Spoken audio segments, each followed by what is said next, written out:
नमस्कार, मैं हूँ शालिनी और आप देख रहे हैं BBN भव्य भारत न्यूज। चलिए शुरू करते हैं आज की मुख्य खबरें। देखना चाहते हैं वसंत पंचमी की असली धूम? इन 5 जगहों पर बनाए घूमने का प्लान। क्या आपने महसूस किया कि सर्दियों की ठुठुरन धीरे धीरे कम हो रही है और मौसम एक सुहानी करवट ले रहा है? ये इशारा है कि वसंत आ रहा है। जी हाँ, वसंत पंचमी सिर्फ कैलेंडर की एक तारीख नहीं बल्कि प्रकृति के फिर से जाग उठने और खिलखिलाने का उत्सव है। ऐसे में आइए आपको भारत की उन 5 खास जगहों के बारे में बताते हैं जहां वसंत पंचमी का जश्न देखने के लिए दूर दूर से लोग खींचे चले आते हैं। वसंत पंचमी केवल एक त्योहार नहीं बल्कि भारत में वसंत ऋतु के आगमन का उत्सव है। ये पर्व प्रेम, रंगों और नएपन का प्रतीक है। ज्ञान, विद्या और कला की देवी मां सरस्वती को समर्पित इस दिन हर तरफ पीला रंग छाया रहता है, चाहे वे कपड़े हो, फूल हो या फिर भोजन ही क्यों न हो। भारत के अलग अलग हिस्सों में लोग इस फेस्टिवल को अपने अनोखे अंदाज से मनाते हैं।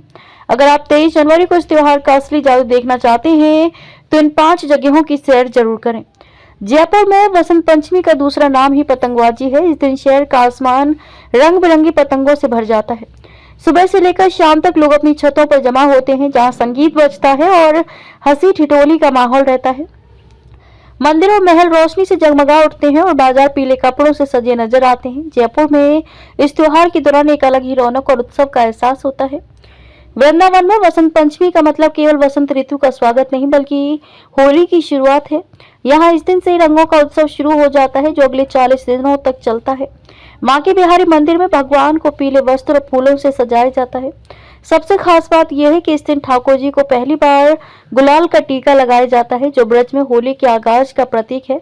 इस दुर्लभ नजारे को देखने और पीले गेंदे के फूलों से सजे शहर का आनंद लेने के लिए देश भर से भक्त यहाँ आते हैं। वाराणसी में वसंत पंचमी का अनुभव बेहद आध्यात्मिक होता है। यहाँ गंगा के घाट दियों की रोशनी से चमक उठते हैं। पूरे शहर में मंदिरों से लेकर स्कूलों और घरों तक में सरस्वती पूजा की जाती है। सुबह के समय नाव की सवारी करते हुए प्रार्थनाओं और मंत्रों की गूंज सुनना एक अद्भुत अनुभव है। काशी विश्वनाथ मंदिर के दर्शन इस दिन को और खास बना देते हैं। यहाँ का माहौल पूरी तरह भक्तिमय होता है और कचौड़ी सब्जी के साथ मलैया जैसे स्ट्रीट फूड सर्दी में गर्माहट और स्वाद घोल देते हैं।